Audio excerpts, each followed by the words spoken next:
Pas Dieu. J'ai été élevé dans un foyer où il y avait l'alcool, où il y avait la dispute, où il y avait la séparation. On connaissait Dieu, on connaissait les missions, on a été élevé dans les missions, dans les conventions, mais je ne connaissais pas Dieu. Dans le foyer de mes parents, c'était la dispute, c'était le divorce, c'était l'alcool, c'était la séparation. Et puis moi, tout petit, j'ai grandi dans les amusements. Je dormais sur une table où il y avait l'alcool, où il y avait la cigarette, où il y avait l'alcool, où il y avait la drogue. Et puis ça, c'était mon quotidien. J'ai grandi dedans. Donc, je peux vous parler du monde parce que j'ai grandi dedans. Et puis, à l'âge de 13 ans, j'ai commencé à toucher à cette drogue. Un enfant qui commence à se droguer. C'est pas terrible, hein?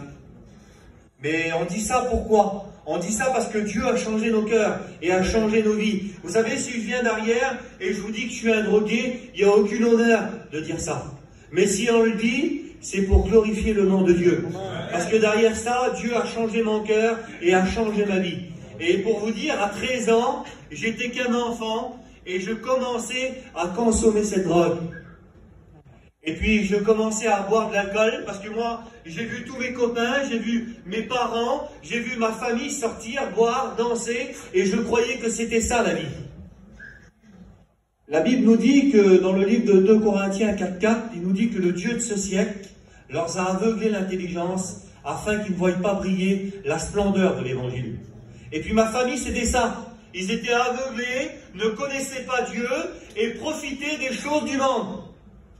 Et puis moi, je croyais que c'était ça. Alors 15 ans, 16 ans, et puis l'enfant drogué. L'enfant croyait de réussir sa vie, mais j'étais trempé, j'étais roulé par l'ennemi. Et puis j'ai eu mon permis, comme tout le monde. Et puis, quand j'ai eu mon permis, j'ai eu un conflit avec mon père. J'ai resté 5 ans sans parler à mon père. On s'est disputé, on s'est battu. Et puis, il m'a dit, si tu veux faire ta vie, tu la feras, mais tu la feras pas chez moi. Alors moi, ce que j'ai fait, j'ai dit, si c'est comme ça, j'ai dit, moi, je m'en vais. J'ai pris mes affaires et je suis parti. J'ai resté 5 ans sans parler à mon père. Je dormais chez mon oncle, dans une petite pièce, comme ça, dans une maison, dans une chambre en haut. Et puis, j'avais une vie qui était malheureuse. J'essayais de paraître quelque chose devant les autres, mais au fond de mon cœur, j'étais triste, j'étais angoissé. Je courais derrière le bonheur, mais en réalité, le monde ne peut pas donner le bonheur. Celui qui donne le bonheur, c'est Jésus. Et puis, moi, je croyais que c'était avoir une belle voiture, avoir un peu d'argent dans la poche, sortir, se droguer, consommer de l'alcool, et puis là, j'étais un homme terrible. Mais j'étais totalement roulé. Je passais à côté de tout. Et puis, j'ai rencontré une compagnie, et puis cette compagnie-là, elle sortait énormément. Alors je sortais beaucoup plus. Et puis cette compagnie-là, avec le respect que je vous dois, il y a des anciens parmi nous, ils prenaient de la cocaïne. Et puis, dans une belle soirée, où c'est que tout brillait, on était dans Paris, tout était beau, et puis je me suis laissé séduire. Si vous voulez, c'est comme si quelqu'un est venu, le diable n'est pas venu avec des cornes, il n'est pas venu avec une fourche, il est venu avec un plateau d'argent et il m'a proposé de la cocaïne. Et puis dans un bel endroit où c'est que tout brillait, vous savez ce que j'ai fait? Je l'ai accepté. Chose que j'aurais jamais dû faire. Quand j'ai commencé à prendre cette drogue-là, au départ j'avais peur de prendre cette drogue-là. Et quand je l'ai pris, je me suis senti bien. Je me suis senti dans mon élément. L'enfant qui était angoissé, le jeune homme qui était angoissé, je me sentais bien. Je me sentais heureux. J'étais roulé totalement. J'ai sorti des sous de ma poche, j'en ai donné à un garçon, et 5 minutes après, il y a une auto qui est venue devant l'amusement, et puis le raclo nous a vendu de la drogue.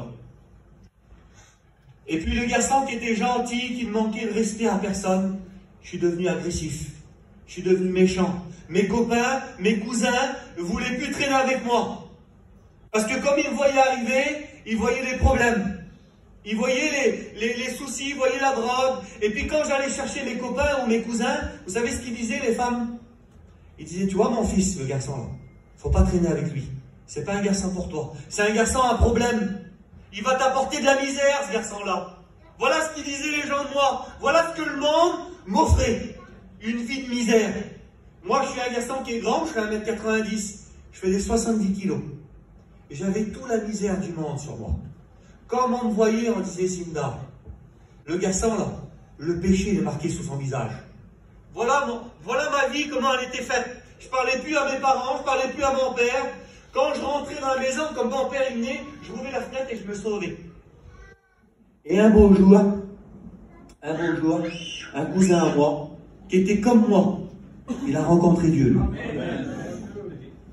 Il a rencontré Dieu. C'était mon copain intime, on était collés ensemble. On faisait tout ensemble, on sortait les premières cuites, les premiers joints, les premiers amusements. On était tout le temps ensemble. Et là, j'ai vu une personne totalement changée. Sa vie qui était les ténèbres, elle est devenue la lumière. Son visage représentait la lumière. Et puis je me disais, Seigneur, pas possible que tu l'as changé comme ça. C'est pas possible que tu peux faire ça avec lui. Tu peux le faire aussi avec moi, là. Mais le cœur de l'homme est tellement dur. J'étais tellement dur, j'avais subi tellement de misère, tellement d'injustice, que j'en pouvais plus. Je croyais en plus rien. Et puis là, vous savez ce qui s'est passé? Il est venu vers moi. Il m'a dit, Cliff, ce soir, il y a la réunion. Tu veux pas venir avec moi?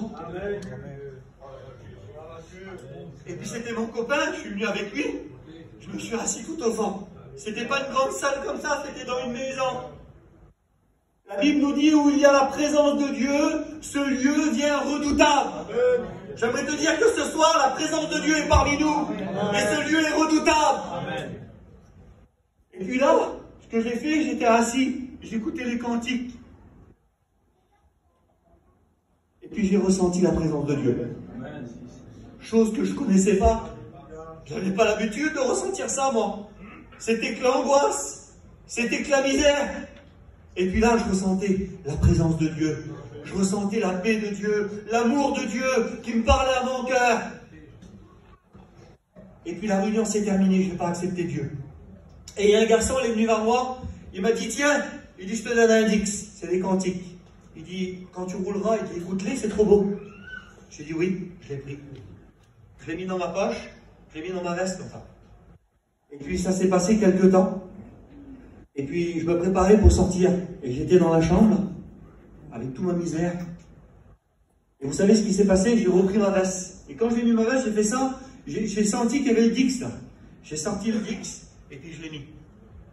Et puis moi, si vous voulez, je connaissais Dieu sans le connaître. Et quand j'ai mis le cantique là, c'était ça. C'était « Combien de fois ma parole t'a parlé, combien de fois tu l'as refusé. » Il disait ça là, la parole là. Le cantique, il disait ça. Et puis, quand j'ai écouté ce cantique-là, vous savez ce qui s'est passé? La présence de Dieu que j'avais ressentie dans la maison, là, je l'ai ressentie dans la chambre. J'étais tout seul. Et vous savez ce qui s'est passé? Il y a un ressenti qui est venu en moi, qu'il fallait que je demande pardon à Dieu. La Bible nous dit, quand un malheureux crie, l'Éternel l'entend. Et il le délivre de toutes ses détresses.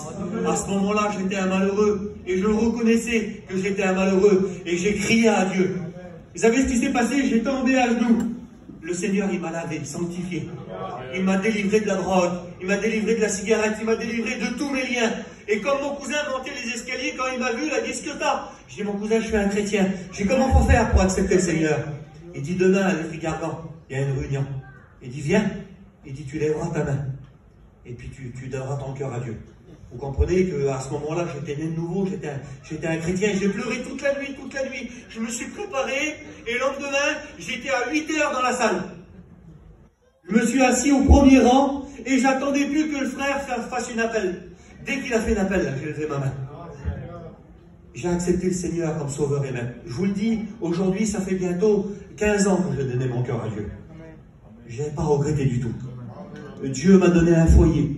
Dieu m'a donné 2 enfants en pleine santé. Dieu m'a appelé au ministère. Aujourd'hui, je suis un prédicateur. Je prêche la parole de Dieu. J'aimerais vous dire que Dieu change le mal en bien. Il est celui qui change tout. Il est parmi nous. Est-ce que vous croyez? Sur celui qu'on n'avait pas misé 1 euro, aujourd'hui, je vous prêche la parole de Dieu. Que son nom soit béni. Est-ce que vous voulez écouter un cantique?